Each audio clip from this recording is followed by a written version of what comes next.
Bonjour et bienvenue dans ce petit highlight.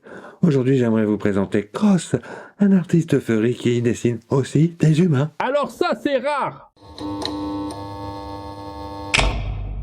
Bonjour Cross. Bonjour Tisha. Alors comme ça, on dessine des humains? Oui, en fait, je suis Fury depuis 2018, mais au début, mes dessins d'intro, c'était pas top. Faut bien démarrer quelque part. Hein. Du coup, je me disais que mon Fursona devenait humain, et paf, je le dessinais en humain. De la TF inversée, quoi. De la quoi? On a pas mal parlé de ton projet de calendrier de l'Avent il y a peu. Oui, une boule de Noël chaque jour de décembre, avec à chaque fois un Fury dedans. Ça a fait plaisir aux gens, du coup ça m'a fait plaisir aussi. Et certains ont voulu l'avoir en porte-clés d'ailleurs. Ah oui, tu fais ça aussi. Voilà à quoi ça ressemble en porte-clés. Pourquoi y a-t-il une boule de Tisha et pas une boule de moi? Bah, il peut pas... Je suis la véritable vedette de l'émission. J'aime pas dessiner les vieux matous grincheux et spécistes. Scandaleux. Tisha, défends-moi. Pour une fois que je suis pas inclus dans une telle définition, je vais faire profil bas, hein. Les porte-clés, c'est sympa. Là, c'est d'autres styles que les boules. Joli. Celui-là, c'est pour la tanière de l'intro, une association Fury dont je suis le graphiste. Tu fabriques des badges de convention, bien sûr, mais il me semble que tu proposes quelque chose de moins courant. Tu veux sans doute parler de la broderie. C'est vrai que c'est pas trop courant, mais je me suis dit qu'on pouvait faire pas mal de choses avec ça. Oh oui, et d'ailleurs, je fais un bisou à Yellon en passant. Elle crée de jolis badges en broderie comme ceci. Bisous Yelon. On peut retrouver tes créations sur tes stands en convention Japanime. J'y suis souvent, surtout dans les petites conventions dans les Hauts-de-France. Et cette année, grosse nouveauté.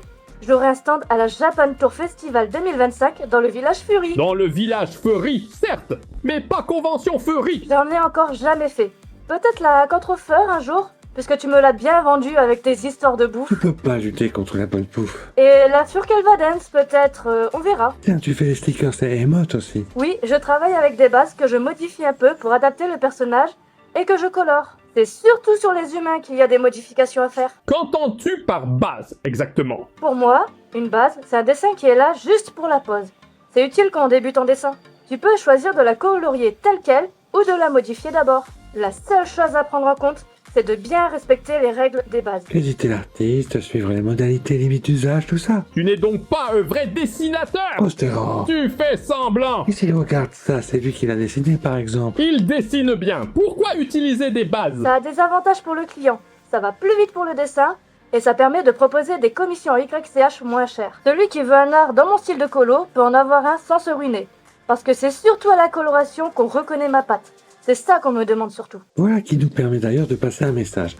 Il n'y a aucun mal à utiliser des bases, hein, gratuites ou payantes. Elles sont là pour ça. Il suffit d'en respecter les règles, et c'est bien mieux que de générer de la bouillie d'IA, hein. Parce que là, au moins, vous soutenez les artistes du fandom. Je sais que tu fais les adoptables et que tu en achètes toi-même. J'achète beaucoup trop d'adoptes. Et tu développes.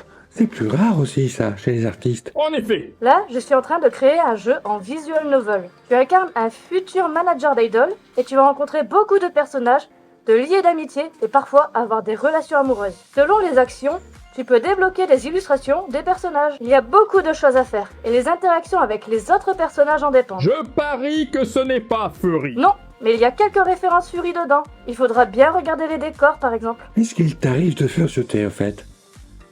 Tu es vraiment en train de faire comme si ce n'était pas une fursuite, Tisha? Je sais pas, ça pourrait être sa forme naturelle, comme moi. Mais bien sûr. J'ai 2 fursuits actuellement et j'adore danser et faire du duo avec. Il y en a une 3e en cours de création. J'essaye de la faire moi-même et il y a Nekomono 3D qui m'aide. J'imagine que tu fursutes en convention aussi. Je suis cosplayer et fursuiter, donc ça m'arrive même de mélanger les deux. Où te retrouve-t-on? Principalement sur Twitter, Instagram et Telegram.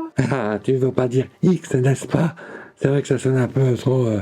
OnlyFur, voyez? No comment. Merci Cross d'être venu te présenter. Quant à nous, on se retrouve bientôt dans une autre vidéo. Mes dessins d'animaux... attends. Animals. Ta gueule. Les animals. Bonjour Tisha. Là, c'est d'autres styles que je... Ah, j'arrive pas à lire avec le fursuit, j'en ai pas, attends. Tu m'aides là, il parle tout seul et tout, c'est n'importe quoi. J'en ai marre. Je me saoule. Prochaine fois, je prends plus ton studio, c'est bon. C'est pas un studio, c'est un bureau. Mais tais-toi, laisse-moi finir. Tu peux pas lutter contre... Oh, trop fort. Et qu'est-ce qu'on dit au Fury? Il a les grosses pattes. J'arrive pas... Sa forme naturelle, comme moi. Comment ça pète, elle? Et il y a Nekomono 3D qui m'aide. C'est moi. Ta gueule. Dis pas ça quand je finis à peine la phrase. Je la refais. Et quant à nous, on se retrouve bientôt dans une